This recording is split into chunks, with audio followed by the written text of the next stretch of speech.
12वीच्या पहिल्याच पेपरला जाताना एका विद्यार्थ्यावर काळानं घाला घातला।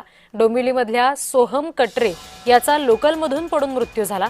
कळवा मुंब्रा रेल्वे स्थानकांदरम्यान लोकलमधून पडल्याची घटना घडली। सोहमचा याच्यामध्ये जागीच मृत्यू झाल्याचं पोलिसांनी सांगितलंय।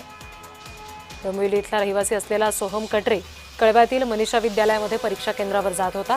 लोकलमधील गर्दीमुळे सोहम तोल जाऊन खाली पडल्याची माहिती समोर येते।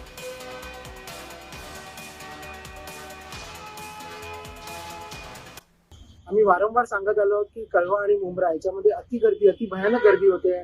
त्याच्यामुळे प्रवासी मृत्युमुखी पडत आहेत आणि त्यासाठी त्याच्यामधील जे पार्सिक स्टेशन जे जुनं होतं ते पुन्हा कार्यान्वित करण्याची मागणी सुद्धा आम्ही गेले 15 दिवसापूर्वी केली होती। असं असून सुद्धा वारंवार अपघात होऊन सुद्धा रेल्वे प्रशासन ढिम्म बसलेले आहे। सगळ्यात महत्त्वाचं हे होतं की मुंबईकरांसाठी जे निर्णय आहेत ते सगळे दिल्लीला बसलेले अधिकारी घेत आहेत आणि त्यामुळेच जे मुंबईकरांचे जे प्रश्न आहेत त्याच्यामध्ये दिरंगाई होत असताना दिसते आहे। त्यामुळे आम्ही आजच्या प्रकरणात नाही तर रेल्वे प्रशासनाचा निषेध करतो आहोत आणि यावर पुन्हा जर कारवाई झाली नाही तर आम्हाला आंदोलन करावे लागेल।